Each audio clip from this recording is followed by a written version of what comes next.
오늘 본문은 크게 두 가지를 말하고 있죠. 물론 지금도 신의 상기에서 하나님께서 모세에게 명령하시는 내용인데요.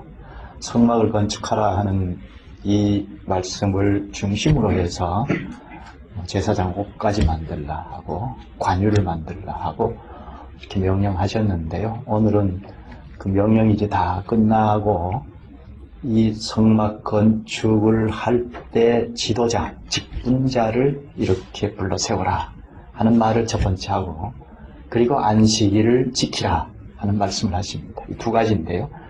그리고 모든 가르침 말씀을 끝낸 뒤에 마지막에 보면 십계명을 하나님께서 직접 새긴 돌판을 모세에게 건네주는 것을 말합니다. 안식일을 기억하여 그렇게 지키라 하는 이 말씀, 안식일을 지키라 하는 말씀도 중요하고, 또 십계명을 두 돌판에 새겨서 건네준 이것도 매우 중요한데요. 오늘 좀 더 중점에서 보아야 할 것은 성막 건축을 할 때 지도자를 불러 세우라 하는 이 말씀, 직분자를 세우라 하는 말씀인데요. 이것은 오늘 교회의 직분자도 누가 되어야 하는지, 어떻게 주님을 봉사해야 하는지, 그것을 핵심적으로 잘 가르칩니다. 오늘 직분자가 누가 되어야 하고 어떻게 주님을 봉사해야 하고, 교회 봉사자가 누가 어떻게 하는가, 그 말인데요. 당시로 돌아가면 성막을 건축하는데 전면에서 이스라엘 백성들이 다 직분자이지만 거기에 한 발 앞서서 지도하는 지도자, 직분자를 누가 세워야 하고, 그리고 서서 어떻게 일을 해야 하고 하는 것을 가르치는데요. 성막은 예수 그리스도의 모형이라고 하지 않았습니까? 당시에 그리스도께 봉사할 자, 그리스도께 충성할 자, 전면에서 한 발 앞서서 그리스도를 봉사하는 일에 직분자는 누가 되어야 하고 어떻게 봉사해야 하는지, 그것을 잘 가르칩니다.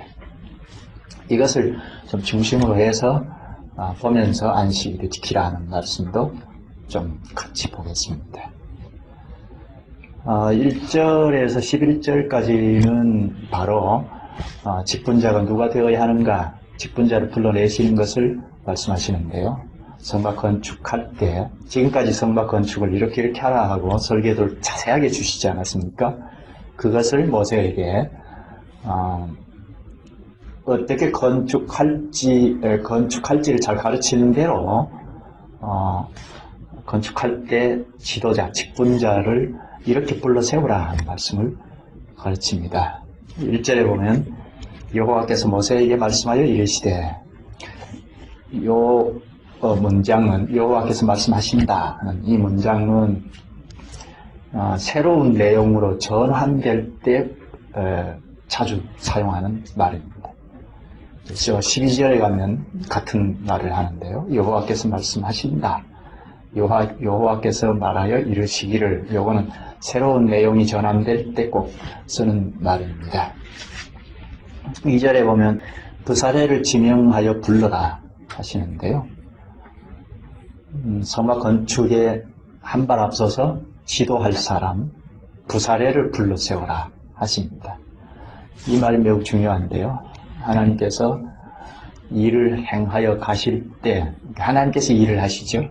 하나님께서 일을 하실 때 거기에 참여할 자들을 불러 세운다 하는 것, 이게 매우 중요하죠.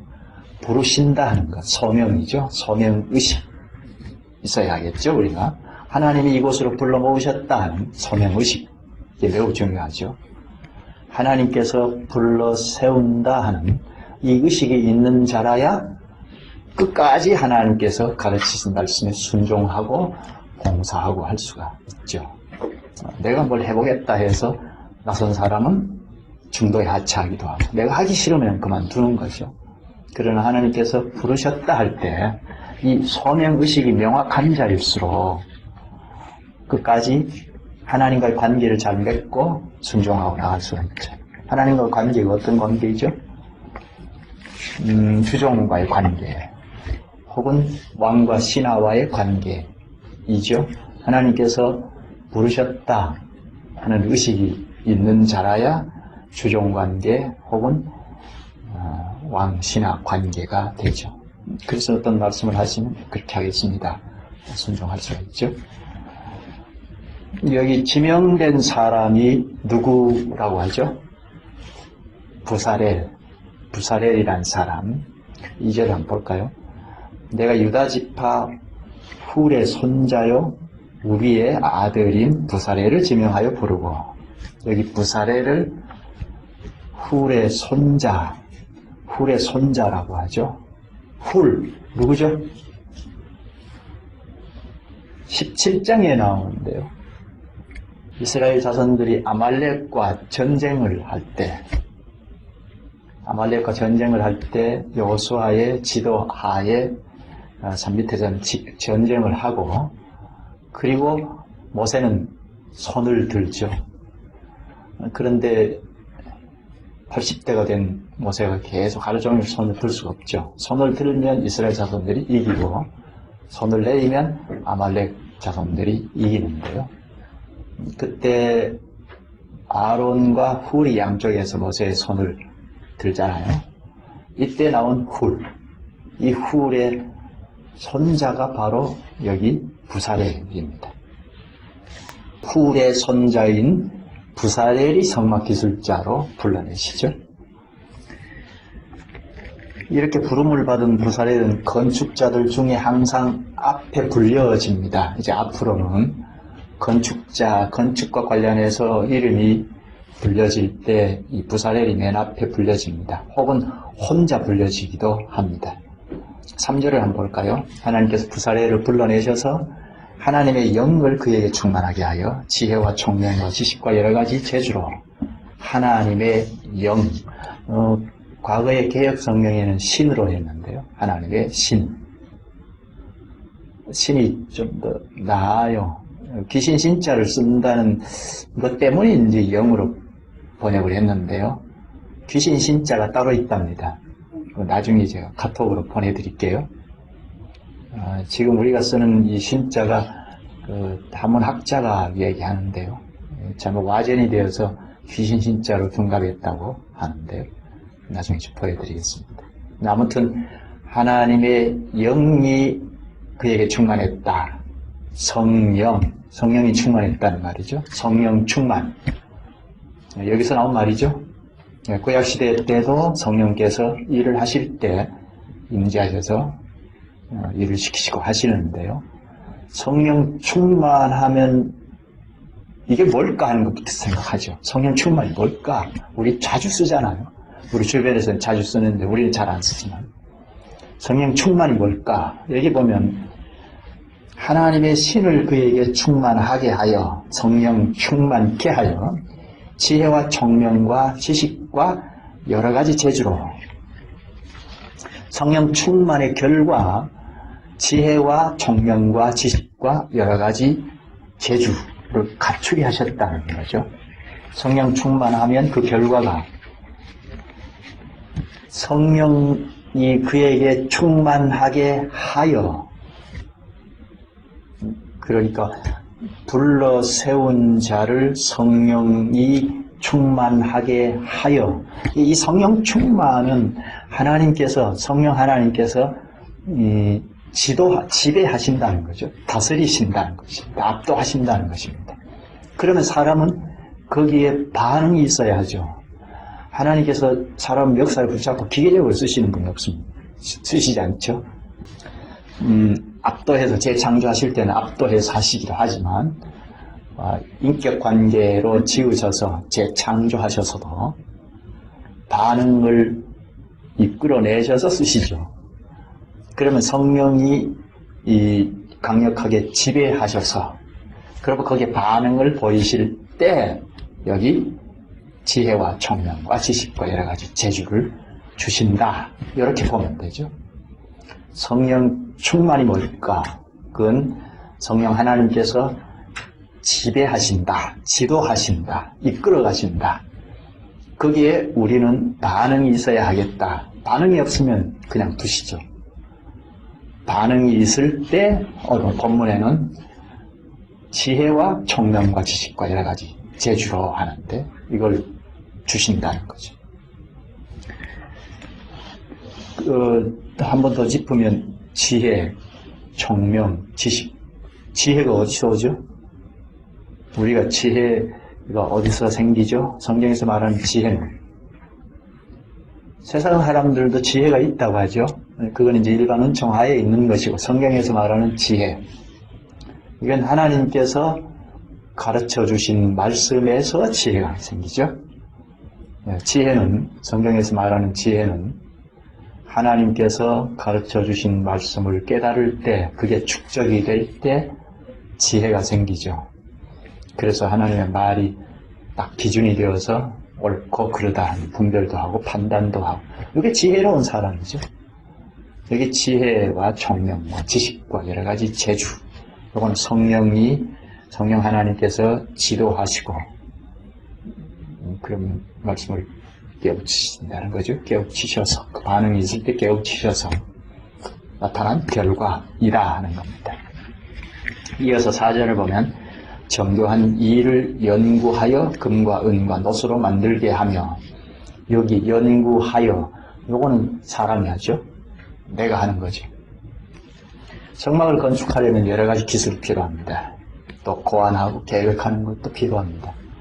물론 하나님께서 설계도를 자세하게 알려주셨으니까 그 설계도를 펴놓고 연구하고 해야 하죠. 오차가 없도록 해야 하니까. 그런데 이렇게 세부적인 지침 설계도를 다 두셨는데 사람은 그걸 구체적으로 적용해야 하죠. 그러니까 하나님께서 기계적으로 막 이래라 저래라 해서 쓰시는 것이 아니고 쓰실 때 말씀에서 가르쳐 주시고 깨닫게 하시고 그리고 우리가 반응을 보여서 연구도 하고 적용하게 하신 거죠. 하나님께서 하시는 방식이죠. 기계적으로 부리는 것이 아니라 여기 지혜와 총명과 지식과 여러 가지 재주로 이걸 주신다는 거죠. 성령 하나님께서 말씀을 깨우치셔서 이렇게 지혜와 총명과 지식과 여러 가지 재주를 주시더라 하는 겁니다. 그걸 가지고 연구를 하죠. 내가 연구합니다.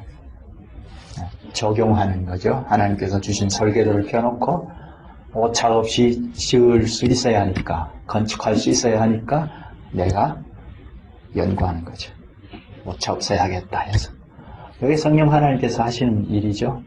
성령 하나님께서 충만히 우리를 다스리신다 하는 것도 있고 그러면 나는 충만히 다스림 받아야 하겠다는 것이 있어야 하고 그러면 성령 하나님께서는 항상 그리스도의 말씀을 우리에게 집어넣어 주시고 깨닫게 하시고 하시니까 그렇게 해서 우리가 지혜롭게 되어서 내가 하는 거죠. 성령 충만이 뭐죠? 말미에 가서 다시 한번 더 짚죠. 6절을 보십시다.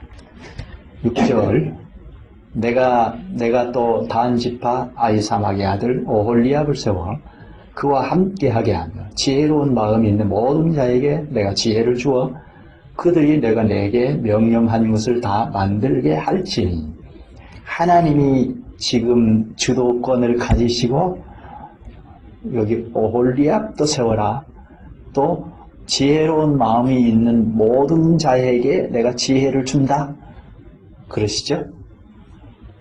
오홀리압을 세워라. 이 사람도 부사렐과 함께 협력할 지도자이죠. 그리고 지혜로운 마음이 있는 모든 자에게 하나님이 지혜를 주신다 하십니다. 그럼 부사렐을 중심으로 해서 오홀리압이 협력을 하고 그리고 지혜로운 마음이 있는 모든 자가 동심협력하죠. 기술이 좀 한 발 앞서서 있는 자들은 다 동심협력하는 이 상황이죠. 여기 오홀리압이라는 사람은 6절에 보면 내가 또 다한 지파 아히사막의 아들 오홀리압을 세워하는데요. 여기 단 지파 아히사막의 아들 단 지파 사람들은 호전적인 사람입니다. 탁 건드리면 뭐야 하고 싸우려고 하는 사람입니다. 그런데 그런 사람들 중에 오홀리압을 선출했다는 거죠. 다 그런 사람은 아니라는 거죠. 부사례를 총책임자로 하고, 그러니까 성막 건축의 감독자라 할 수 있죠. 오늘날로 말하면 직분자, 한 발 앞서 있는 직분자. 오홀리압을 선두로 해서, 부사례를 선두로 해서 오홀리압이 동참해서 협력하고, 그리고 지혜로운 마음이 있는 모든 자를 임명하여 세워서 동심협력하게 하셨습니다. 이렇게 직분자를 불러 세우셨습니다. 이들이 책임자로 무엇을 할 건가 하는 것도 가르치는데요. 7절에서 11절까지입니다. 무엇을 만들죠? 지금까지 우리가 쭉 배웠잖아요. 25장부터. 뭘 만들죠? 30장까지. 성막 권리역부터 만들고, 그리고 성막 안에 지성소에 들어갈 것, 성소에 들어갈 것, 성막들에 설치할 것, 성막 기구들 다 만들 거고, 그리고 제사장 옷도 만들 거죠. 그리고 관유도 만들 거죠. 11절 중간부터 보면 내가 내게 명령한 대로 그들이 만들지니라. 하나님께서 가르쳐 주신 대로 만들라 하시는 거죠. 가르치실 때도 아주 자세하게 구체적으로 가르치셨지만 이제 마지막으로 가르쳐 준 대로 만들라, 내가 일러준 대로 만들라 하고 당부합니다. 이 말씀을 명심해야죠. 무엇보다 한 발 앞서 있는 직분자들이 하나님께서 가르쳐 주신 말씀대로 만들어야 되겠다. 이걸 항상 기억하고 있어야 하죠. 설계도를 펴놓고 하나님께서 일러주신 이 설계도를 펴놓고 이제 지도해야 하죠. 첫째는 모세에게 잘 들어야 하고, 모세에게 들은 하나님의 말씀을 가지고 설계도를 그려서 펴놓고 이걸 가지고 이제 지도해야 하죠. 여기 자기 생각을 집어넣거나 자기 기술을 집어넣거나 하면 성막, 하나님께서 제시해 주신 성막이 안 되죠. 이게 매우 중요하죠. 교회 봉사는 이렇게 하는 겁니다. 첫째는 하나님께서 부르신다는 소명의식이 있어야 하겠고, 소명의식이 있으면 하나님이 나를 지도하는 왕이시다, 주인이시다, 그런 의식이 있겠죠. 그런 확신이 있어야 하고, 둘째는 하나님께서 우리를 지도하실 때 말씀을 가르쳐서 깨우치셔서 우리에게 지혜를 주신다, 총명, 지식, 여러 가지 재주를 주신다. 이걸 은사라고 하죠. 이렇게 해서 우리가 지도를 잘 받으면 하나님 교회에서, 그리스도의 교회에서 그리스도에게 봉사하고 섬길 수 있겠다 하는 겁니다. 여기 부사렐과 오홀리압은 본래 건축 기술자들입니다. 아무것도 모르는 사람들이 아닙니다. 그러니까 하나님께서 불러 쓰실 때 그냥 백지인 상태에 있는 사람들을 성령을 충만하게 지배해서 짱 하고 그렇게 만들어내서 쓰시는 것이 아니고, 원래 기술이 있는 사람들, 거기에 하나님께서 지도하셔서 그 기술이 하나님의 성막을 건축하는 데 합당한 기술로 지혜롭게 발휘할 수 있도록 깨우치신다는 거죠. 부사렐이나 오홀리압이 건축 기술자다. 그런데 성령 하나님께서 지도하셔서 지혜로운 사람으로 깨우치시지 아니한 이 과정이 없으면 어떻게 됩니까? 그냥 기술 가지고 건축하면 어떻게 되죠? 건축할 수가 없죠. 당시에 이런 기술자들이 상당히 많이 있었습니다. 그런데 그 기술이 어디에 쓰였죠? 당시에 그런 건축 기술이 주로 우상 섬기는 신당을 만드는 데 쓰였습니다. 당시 부사렐을 위시한 여러 일꾼들도 별로 다를 바 없었습니다. 하나님께서 불러내신 부사렐, 오홀리압, 이런 사람들이 그 당시의 사람들, 기술자들과 크게 다른 점이 없어요. 다만 하나님께서 불러내셨다는 것이 다른데요. 그러니까 이들이 기술 하나 가지고 하나님께서 가르쳐 주신 설교들을 펴놓고 하다가도 이것과는 이게 나은데 이렇게 할 가능성이 있죠. 그보다는 이게 나은데 우리가 보고 듣고 학습된 이 지식이 전제가 되어 있잖아요. 하나님의 말씀에 지배를 받지 않으면 언제든지 그보다는 이게 나은데 한다고요. 그리고 보편 타당한 걸 추구한다고요. 여론을 추구하기도 하고. 그러면 성막을 건축할 수가 없죠. 오늘 교회 이름도 똑같습니다. 그 다음 12절부터 볼까요? 성령 충만 관련해서 말미에 좀 정리하기로 하고, 안식일에 관한 말씀인데요. 17절까지입니다. 13절을 볼까요? 13절에 사는 이스라엘 자손에게 말하여 이르기를 너희는 나의 안식일을 지키라. 이는 나와 너희 사이에 너희 대대 표징이니 나는 너희를 거룩하게 하는 여호와인 줄 너희가 알게 함이라. 여기 너희는 나의 안식일을 지키라. 안식일을 지키라. 요거는 대대 표징이다. 그렇게 말씀하시죠. 안식일 표징. 안식일을 지키는 것이 표징이다. 표시다. 안식일을 지키는 것이 하나님과 관계, 특히 언약 관계를 맺은 표시다는 겁니다. 안식일을 지킴으로 언약민이다 하는 것을 표시한다는 겁니다. 안식일을 지키는 것으로 구약 당시는 하나님의 백성이다 하는 것이 표시된다는 거죠. 그래서 여기 14절에 안식일을 지키지 않으면 죽는다. 백성 중에서 끊어진다. 제거한다 했습니다. 이건 그 사람들을 엄포를 놓기 위함이 아니고 어린아이 수준에 있는 상태이니까 이렇게 가르친 겁니다. 그러니까 이 사람들을 위함이죠. 안식일을 지키지 않으면 하나님의 백성이 아니니까 표시를 할 수 없으니까 겁을 줘서 아이들 교육할 때 훈육할 때 그러죠. 겁을 줘서 이러면 안 되겠구나 하고 죄를 안 하도록 짓지 않도록 하는 것과 똑같이 안식일을 지키라. 안 지키면 너 죽는다. 이렇게 한 거예요. 그건 이 사람들 위함이죠. 그래서 안식일을 지킴으로 그리스도 오늘 신약에 와서 그리스도 안에서 안식에 들어간 자처럼 만들어 주신 것입니다. 당시에는 구원의 백성이라는 말이죠. 중생했다는 표시라는 말이죠. 재창조됐다는 표시라는 말이죠. 그래서 이렇게 강력하게 규제하십니다.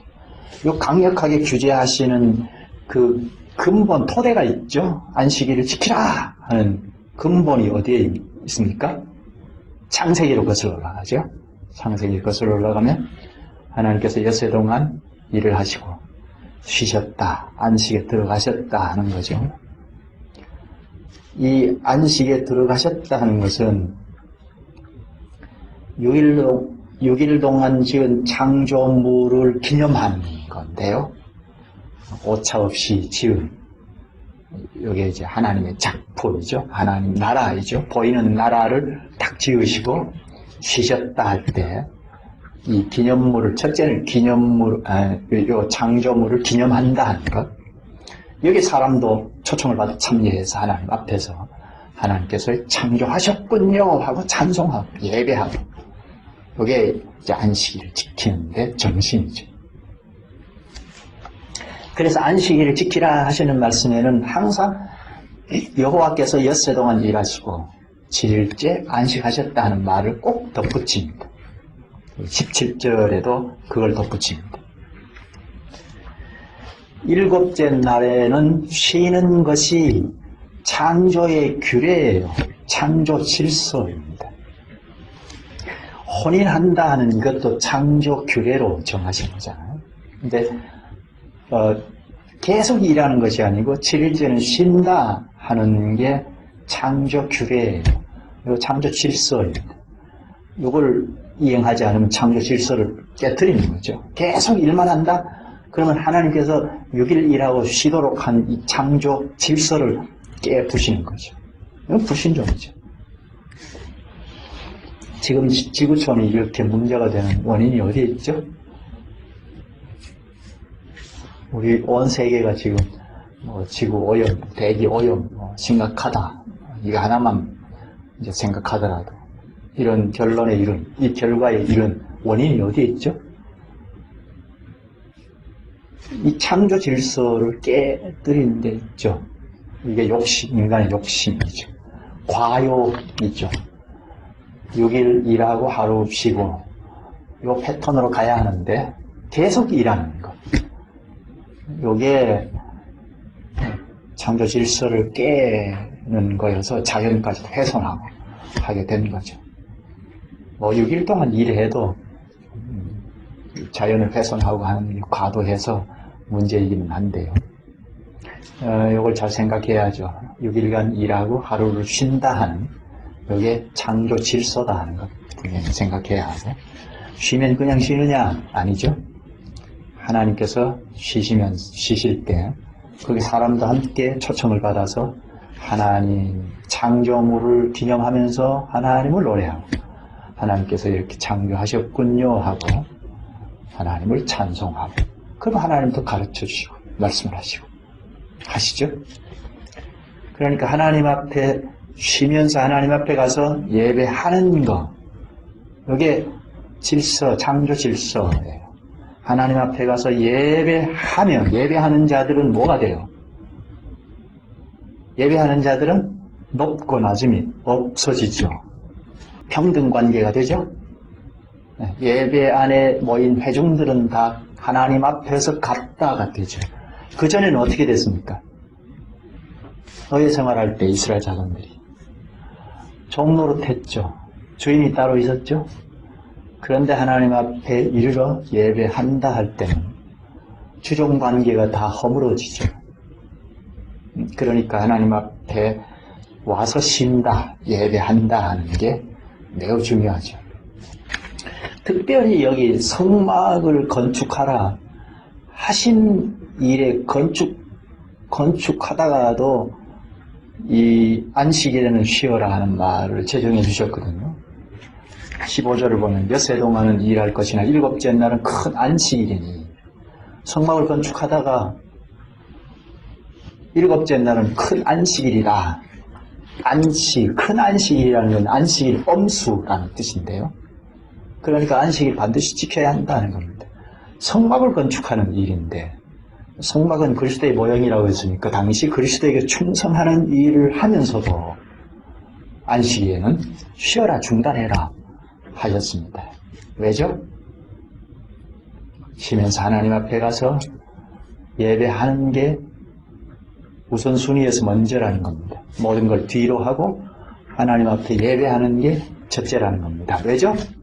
하나님 앞에 예배하면 평등 관계가 되고 하나님과 화목하고 사람들과 화목하고, 그래야 성막을 제대로 건축할 수 있죠. 분분하면 성막을 건축할 수 없잖아요. 그러니까 안식일에는 반드시 안식일을 지켜라, 쉬어라 하셨습니다. 본래 안식일은 첫째 창조를 기념하기 위함이다 하는 거, 하나님 앞 쉬면서 하나님 앞에 나가서 하나님을 노래하고 찬송하고 하는 것이다.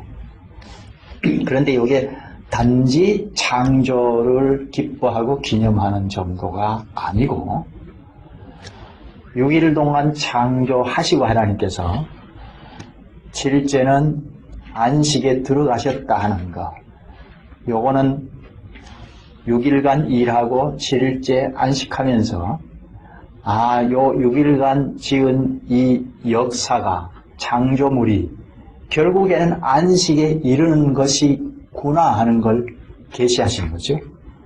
그러니까 6일 동안 일하고 7일째 쉬는, 하나님과 함께 쉬는 안식은 6일간의 역사가 안식에 이른다, 안식을 향하고 있다는 겁니다. 그래서 6일간 일하고 쉬고 6일간 일하고 쉬면서 어디를 향합니까? 장차는 영원한 안식이라는 걸 목표하고 이렇게 진행해 나가는 역사이다 하는 겁니다.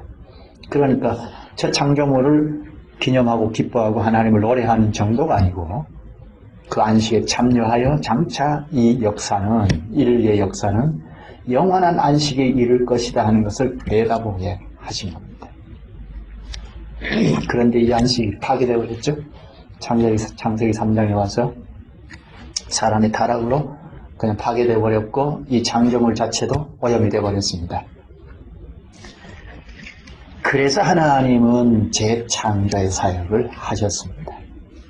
재창조, 두 번째 창조 사역이죠. 이때는 사람을 맨 먼저 지으셨다. 이건 우리가 너무 잘 아는 말씀이죠. 첫 창조 때는 만물을 지으시고 사람을 맨 나중에 지으셨는데 두 번째 창조는 사람을 먼저 지으셨다. 요거에 대해서 구절로 잘 가르친 것이 야고보서 1장 18절입니다. 주님께서 피조물 중에 우리를 첫 열매로 지으셨다 하고 진리의 말씀으로 우리를 낳으셨느니라 합니다. 재창조할 때, 첫 창조 때와 똑같이 진리의 말씀으로 창조하셨는데 사람을 첫 번째로 지으셨다 하십니다. 그러면 이제 앞으로 피조 세계도 재창조할 거라 하는 걸 알 수 있죠. 앞으로 모든 피조 세계가 새로 지어질 겁니다. 그게 요한계시록 21장에 가면 새 하늘과 새 땅이라는 얘기하죠. 그런데 사람을 첫 번째로 지으셨습니다. 중생을 말하죠. 재창조, 새 생명, 중생, 구원, 이게 다 새로 지으셨다 하는 건데요. 그런데 구약시대 때는 예수 그리스도께서 오시기 전 재창조를 하실 중보자, 그리스도께서 오시기 이전이니까 날 하루를 떼내놓고 요게 안식일이다 하고 구별해 놓으셨어요. 그러니까 요 날은 아무것도 하지 말고 하나님과 예배하고 교제하는 일에만 써라 하셨습니다. 요게 뭐죠? 안식일, 날. 요 날이 예수 그리스도의 그림이에요. 모형이에요. 구약 백성들은 그렇게 가르치셨다고 했죠. 예수 그리스도께서 오시기 이전이니까 예수 그리스도를 이쪽 저쪽 가르치신 것 중에 하나가 안식일, 날 제정이에요. 실제로 예수님께서 오셔서 마태복음 12장 8절에 인자는 안식일의 주인이니라 하시니라. 그러니까 인자는 예수 그리스도이죠. 예수 그리스도께서 안식일의 주인이다 하셨습니다. 그러니까 예수님이 안식일이라는 거죠. 근데 구약시대에는 예수님께서 오시기 전이니까 예수님을 사진과 같은 걸 제시하신 게 날 하루예요. 그래서 그날은 불도 피우지 말라고 하셨죠. 구약 백성들은 그 날을 지킴으로 예수 그리스도 안에서 안식에 들어가도록 하신 겁니다. 그럼 신약에는 안식일의 주인, 안식일의 본인이 오셨으니까 예수 그리스도 안에서 우리가 안식에 이미 들어간 거죠. 영원한 안식에 들어갈 자들이 이 땅에서 이미 안식에 참여한 겁니다. 그러니까 지금 내가 죽어도 영원한 안식에 들어갈 거다 하는 확신을 갖죠. 신약에는 안식일의 주인인 예수 그리스도께서 구약의 안식일을 완성하셨다 하는 게 십자가의 죽으심, 부활이죠. 십자가의 죽으시기 직전에 다 이루었다 하는 것, 그 안에 안식일도 포함되어 있죠. 날 하루를 구별해서 지키던 것도 안식일의 주인인 본인이 십자가의 죽으심으로 성취하신 겁니다.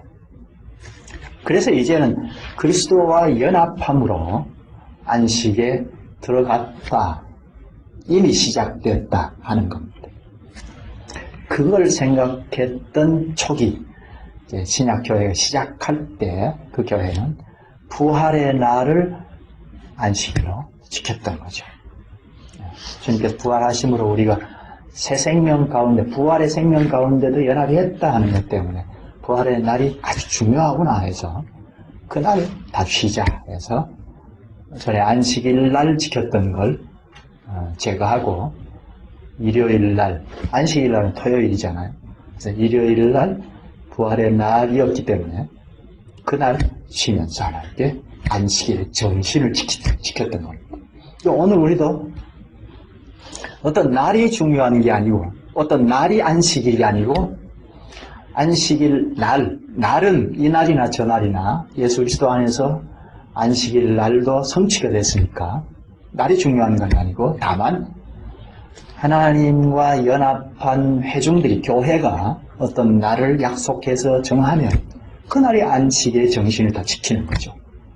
다 함께 하나님 앞에 모여 쉬면서 예배하는 안식의 정신은 구약이나 지금이나 똑같은 거니까. 우리는 우리 국가적으로 일요일 날 쉬니까 이날 안식일의 정신을 살려서 예배하고 쉬는 겁니다. 그리고 18절에 하나님께서 친히 십계명을 돌판에 새긴 것을 모세에게 건네줍니다. 이렇게 해서 성막을 건축하라 하는 것과 관련된 명령은 다 끝나요. 오늘 중요하게 생각할 것은 앞에서 한두 차례 말했는데요. 직분자를 세우는 문제, 누가 세우고 그 선 직분자는 어떻게 하는지 그걸 가르치는데요. 3절, 본문 3절 말씀이 중요하죠. 하나님의 영을 그에게 충만하게 하여 지혜와 총명과 지식과 여러 가지 재주로 하나님의 영을 충만하게 하여, 첫째는 하나님께서 불러내신다는 게 하나 있고, 그러니까 소명의식이 있어야죠. 우리 모두가 하나님께서 불러 모으셨는데 소명의식이 있어야죠. 여기 이쪽으로 하나님 부르셨다는 의식이 있어야 하고, 그리고 한 발 앞서서 직분자로 부름을 받을 때는 특히 하나님이 부르셨다는 소명의식이 있어야 하고, 그리고 성령, 하나님의 영을 그에게 충만하게 하여, 성령 충만이 매우 중요하죠. 성령 충만의 결과 여기 지혜와 총명과 지식과 여러 가지 재주를 주시더라 하는 것, 그 뒤에는 그러니까 연구할 수 있다 하는 것. 성령 충만이 뭐죠?